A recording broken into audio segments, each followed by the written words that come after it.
Before we begin this video, we wanted to give you a quick update about our new Hit the Lights podcast. It's now available on Apple Podcasts, Spotify, and Google Podcasts. At the moment, we're uploading daily and using previous long-format videos that we've converted for podcast listening. Once we've used up all those, we'll be testing out some new exclusive podcast content. We will also no longer be uploading our Cold Case Detective main investigations onto the Cold Case Detective YouTube channel, but these will instead be exclusive to the podcast. So don't forget to subscribe to the Hit the Lights podcast by clicking the link in the description or in the comment section below. Also consider becoming a Patreon for just $2 per month, where we upload lots of long format content, such as our new documentary on Jim Jones. If you're interested in our Murderous Minds documentaries and all of our other documentaries, then please consider becoming a Patreon. Now, let's get started. In these extraordinary times, we thought we would help you pass the days by suggesting some subjects that will take you down the internet rabbit hole. None of them are too obscure, and they can all initially be found on Wikipedia. What we have done is given you the bones of the cases so that you can do a bit of sleuthing that will lead you through the many twists, turns and theories that have appeared on various sites about these cases. You can then piece it all together and shed any light on what really happened. What we would like to do is a follow-up one day to see if any of you have been able to solve any of them.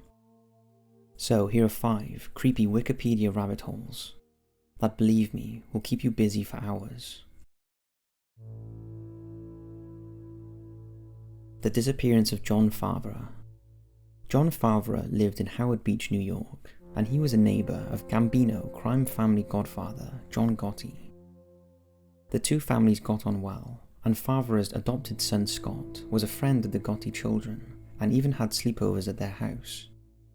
Favara was also a close childhood friend of the son of Gambino crime family, Ettore Zappi. But as the pair grew up, Ettore pursued a life in organised crime, while Favara remained on the straight and narrow, earning a legitimate living. Despite this, the two had remained close.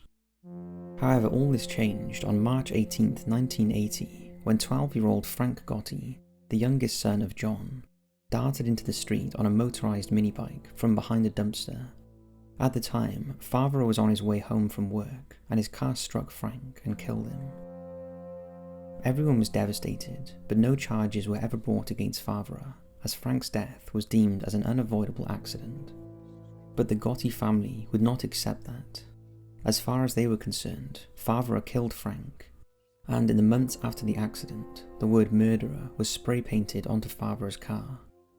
Victoria Gotti, Frank's mother, also attacked Favara with a metal baseball bat. Although Favara decided not to press charges and planned instead to move away. But on July 28, 1980, shortly before the family were due to move, witnesses saw Favara shoved into a van by several men near his work.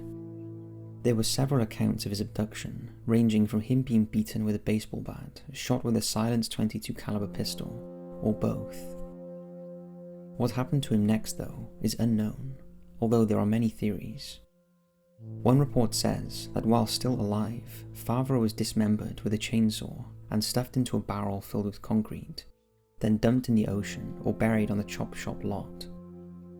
Others believe that mob hitman Charles Carneglia killed Favara and disposed of his body in acid. No one really knows what happened to Favara, although we think it's safe to say he met a grisly end.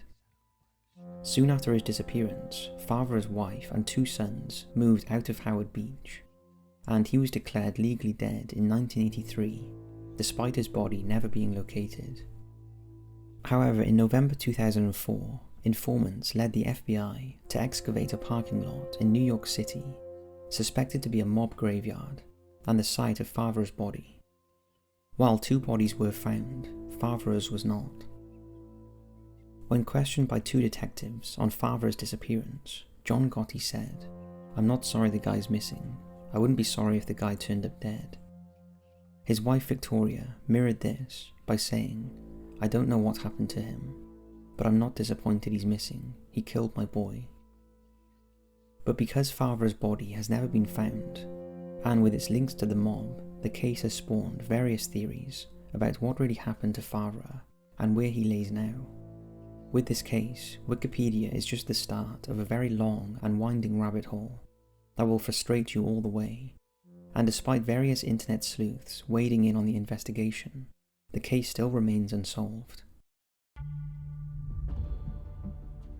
The disappearance of Sneha and Phillip. On Monday, September 10th, 2001, 31-year-old Sneha and Phillip had the day off work. The internal medicine intern planned to have a quiet day tidying her New York City apartment.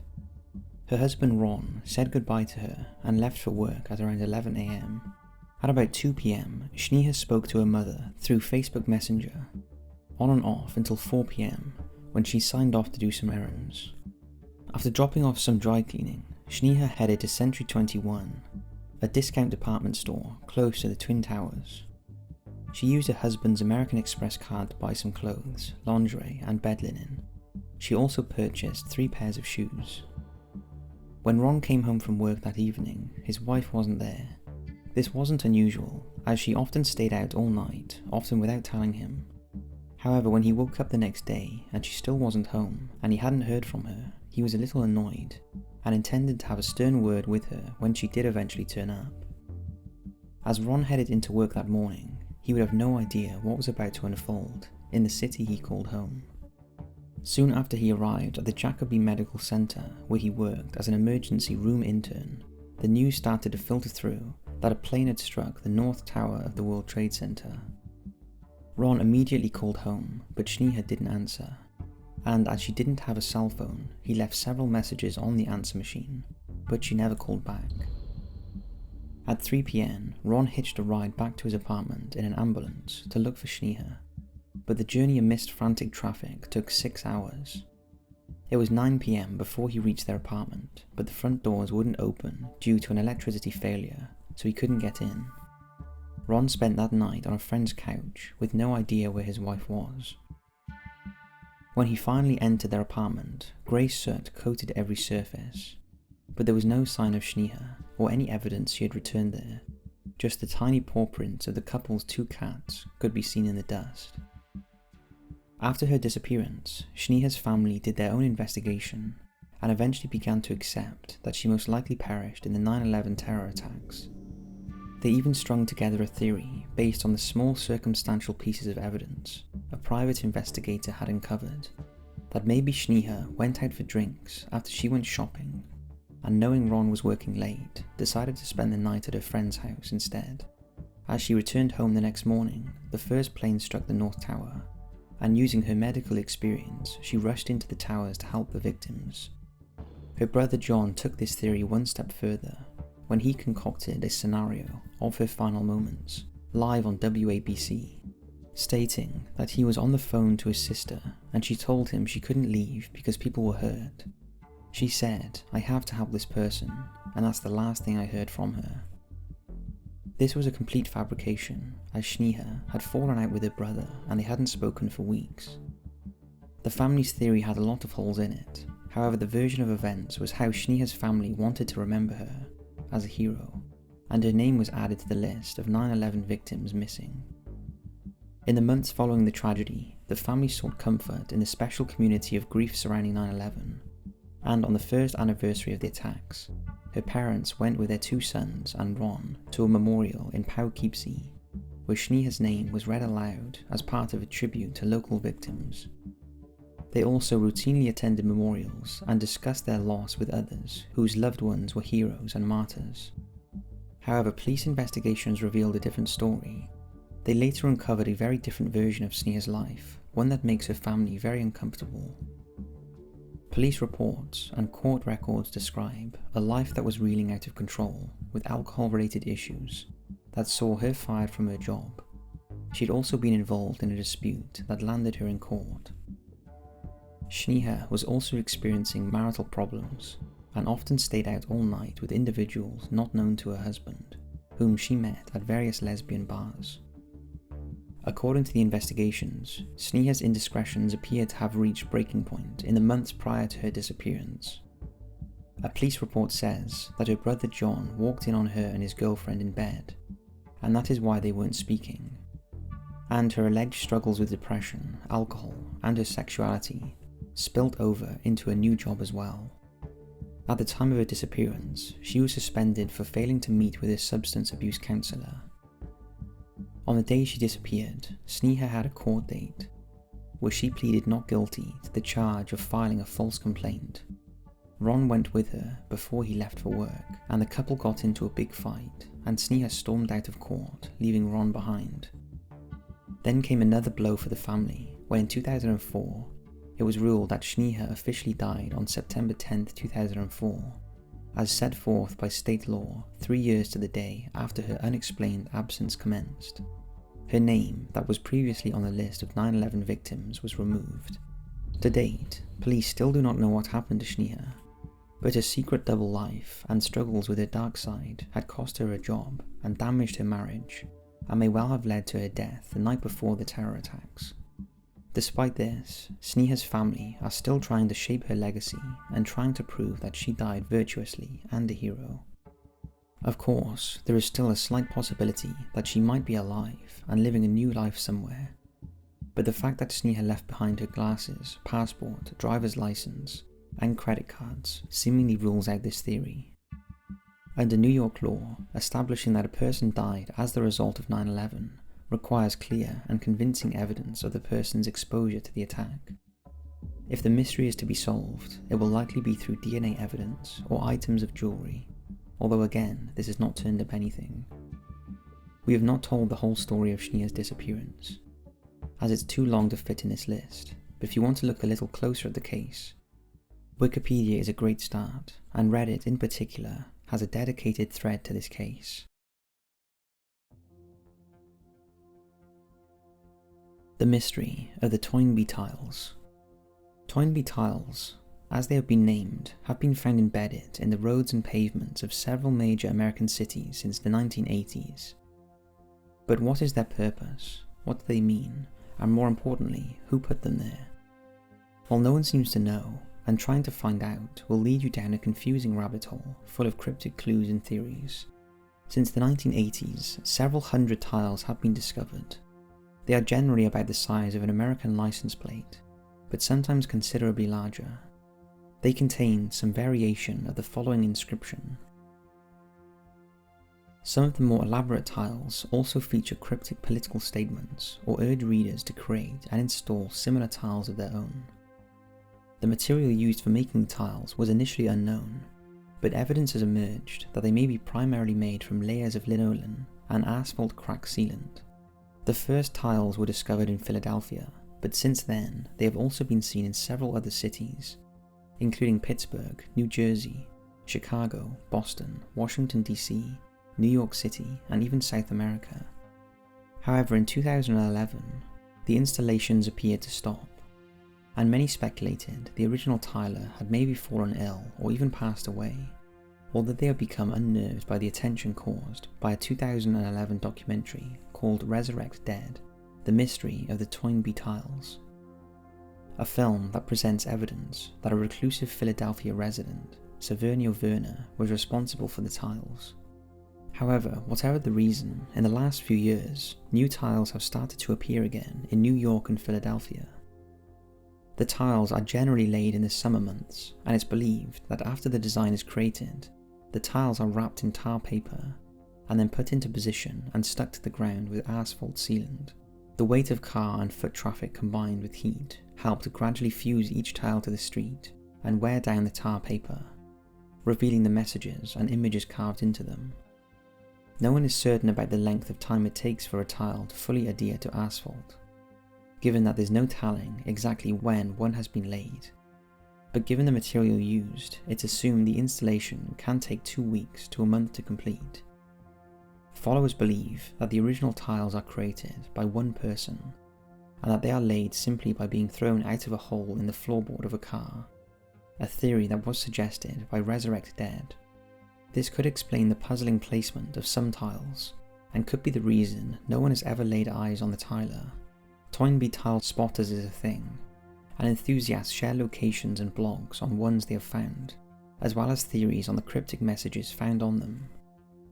Many believe they are linked to Stanley Kubrick's film 2001, or the Ray Bradbury short story Toynbee Convector, about a time traveller who returns to the present to inspire his contemporaries to build a future for themselves. A name that comes up a lot in the search for the creator of the tiles is James Marasco. He is the founder of the Minority Association, a group that hoped to be able to colonize Jupiter by resurrecting those who had died on Earth. And in the Resurrect Dead documentary, it is suggested that Severano and James are the same person. This belief has been reinforced in recent years, when in addition to the main messages, tiles began appearing with additional side messages attached to them, such as "Murder every journalist I beg of you," as well as longer tiles found with accounts of how the media had wronged the tiler. This could be in reference to Marasco, who has contacted newspapers and talk shows to discuss his hopes to colonize Jupiter, but has been pretty much laughed at. One thing is for sure, the tiles bring out people who love a good mystery, and the Resurrect Dead crew has enjoyed being able to meet those people at speaking engagements and hear from them via their Facebook page. Watching the documentary is a great place to start with this puzzle. Danny Casolaro. At about noon on August 10th, 1991, housekeeping staff entered room 517 of the Sheraton Hotel in West Virginia, where they discovered the body of Joseph Daniel Casolaro, an American freelance writer. Joseph was naked in the bathtub and his wrist had been cut. He had 3 or 4 wounds on his right wrist and 7 or 8 on his left. Blood was splattered up the walls of the bathroom, and the scene was so gruesome that one of the housekeepers fainted when she saw it. Underneath Joseph's body, paramedics found an empty Milwaukee beer can, 2 white trash bags, and a single-edged razor blade. There was also a half-empty wine bottle nearby. Other than the grisly scene, the hotel room was clean and orderly. On the desk was a pad and a pen, and a single page had been torn out, with a message written on it saying, "To those who I love the most, please forgive me for the worst possible thing I could have done. Most of all, I'm sorry to my son. I know deep down inside that God will let me in." Initially his death was ruled as a suicide. However, Joseph's family were convinced he had been murdered, and they revealed that before he left he had told his brother that he had been receiving harassing phone calls late at night, and some of them were threatening, and if something were to happen to him while in Martinsburg, it would not be an accident. They also noted that he was well known for being squeamish and had a fear of blood tests, and they found it incomprehensible that if he were going to commit suicide, he would do so by cutting his wrists. At the time of his death, Joseph was working on a story he called The Octopus, and he was in Martinsburg to meet a source to put the final pieces together. Joseph told people The Octopus was nearly ready, and it would reveal a wide-ranging conspiracy involving the following already known cases. The Inslaw case, about a software manufacturer whose owner accused the Justice Department of stealing its work product. The October surprise theory that during the Iran hostage crisis, Iran deliberately held back American hostages to help Ronald Reagan win the 1980 presidential election, and the collapse of the Bank of Credit and their funding of Iran-Contra. But in the papers that Joseph left behind, it appears he had got in over his head during his investigations, and they found an array of old clippings, hard-to-read handwritten notes, and the names of former CIA officers and arms dealers. It appeared Joseph had been drawn into the lives of spooks, guns, drugs, and organized crime. In the wake of his death, a number of unexplained things occurred, and vague, unsubstantiated rumors about the mafia being involved circulated. It was also claimed that the undertaker who removed the body was an employee of the CIA, hired to clean up after an agency assassination. It was even suggested by a journalist colleague of Joseph that he may have intended his suicide to look like murder triggered by his research in order to have others look into the story after his death. Even at the funeral, the family felt engulfed by mysteries. As the ceremony drew to a close, a highly decorated military officer in US Army dress reportedly arrived in a limousine, accompanied by another man in plain clothes. The military man approached the coffin just before it was lowered into the ground, laid a medal on the lid and saluted. The speculation was so rife that it was later revealed that members of the FBI task force had questioned the conclusion of suicide and recommended further investigation. Another anomaly is that FBI documents show that some files on Joseph are being withheld from public release, which is contradicted by the FBI, saying these files were missing entirely. As with all these cases, there are just too many unanswered questions about what Joseph was about to reveal and how he met his untimely death. This one is a real challenge, and we'd be interested in knowing what you discover. There are several online resources for researching this case, including Reddit and Wikipedia, as well as several books and podcasts on the subject. The strange disappearance of Emma Fillipoff. Emma Fillipoff is a Canadian woman who has been missing since November 28, 2012. 26-year-old Emma was last seen near the Empress Hotel in Victoria, British Columbia. Since that day, no one has seen or heard from her. Here we look at the timeline of her disappearance and her seemingly odd behaviour in the days and hours leading up to it. Emma arrived in Victoria in the fall of 2011 from Perth, Ontario. She had brief employment at the Red Fish Bluefish seafood restaurant, but because the work was seasonal, Emma left the job on October 31, 2012. However, she assured her co-workers she would be back in the spring. A week after, on November 21st, Emma hired a tow truck to move her Mazda from Souk to the Chateau Victoria parking garage. Police believe this was in preparation to move back to Ontario. Unbeknown to her family, Emma had been staying at the Standy Merriman House women's shelter on and off since February 2012. On November 20th, Fillipoff was captured on security footage at the Victoria YMCA, entering then leaving, then entering multiple times, as if possibly avoiding someone on the outside. Take a look. A few days later, on November 28th, Emma was captured on a 7-Eleven store video on Government Street, purchasing a prepaid cell phone. The video showed her hesitating in departing the store, seemingly checking the street outside. She later returned to the same store to buy a prepaid credit card for $200. Reportedly, she left the Sandy Merriman house at around 6 p.m. that day and hauled a taxi and asked to be taken to the Victoria International Airport. However, she didn't have enough money to complete her journey, which seems strange as she had just purchased a $200 prepaid card. Later, Emma was seen walking barefoot in front of the Empress Hotel. An acquaintance of hers, Dennis Key, spotted her and was concerned about her behaviour and called 911. Victoria Police arrived and spent 45 minutes speaking with her, before deciding that she was not a threat to herself or anyone else. This was the last sighting of her. In the days preceding her disappearance, Emma had phoned her mother in Ontario asking to come home. On the final call, her mother became aware that Emma had been staying at the Sandy Merriman house, and even though Emma had asked her not to come, she made plans to fly out immediately. Emma's last words to her mother were, "I don't know how I can face you." Emma's mother arrived at Sandy Merriman house at around 10 p.m. on the 28th, 3 hours after the last sighting of her outside the Empress Hotel at 8 p.m. When it became apparent Emma was missing, police met with her mother, and by midnight Emma was classified as a missing person. Until a report surfaced in June 2018, no one reported seeing Emma since 8 p.m. that night. Later that evening, police met Emma's mother at Sandy Merriman house. Investigators explored more than 200 leads, turning up little or no information. Although most of the evidence indicated she was planning to return home to Ontario.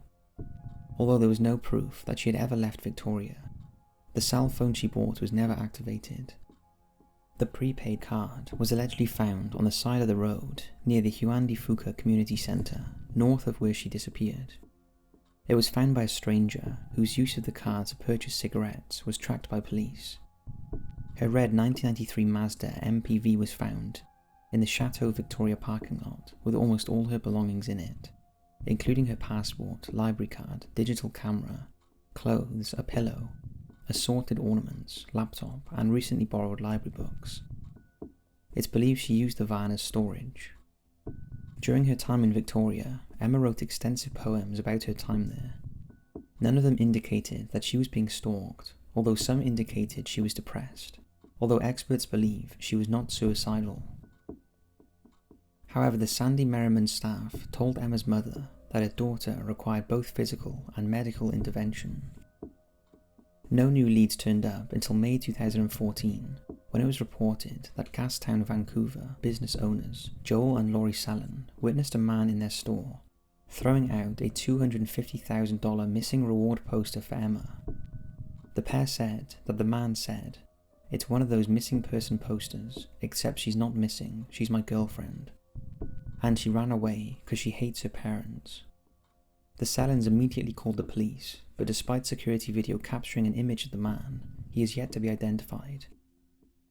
Then in the summer of 2018, a witness named William came forward with new information about encountering a woman fitting Emma's description the morning of her disappearance. The report resulted in an organised search of the View Royal area of Victoria in December 2018, but the search turned up no additional clues. Emma's disappearance has received extensive print and web coverage, both in Canada and abroad. In 2013, Emma's disappearance was the subject of an episode of the Canadian Broadcasting Corporation television program The Fifth Estate, titled Finding Emma. And in 2020, Emma's disappearance was the subject of a long-form series by the Canadian audio documentary series The Nighttime Podcast, titled Emma Fillipoff is Missing. This series features interviews with Emma's mother Shelley, many of her close friends, and the one-time suspect Julian. This series was the featured podcast on Apple's podcast for the weeks of January 12, 2020, and appeared in the top 10 of Canada's podcast charts for several days. Both of these are must-see productions to start you off if you want to get drawn into this baffling case. We are hoping Emma is still alive, and one day she will turn up safe and well, and maybe one of you can help with that. So that's 5 big mysteries that will lead you down the rabbit hole, and occupy you for hours as you conjure up your own theories and thoughts on these cases.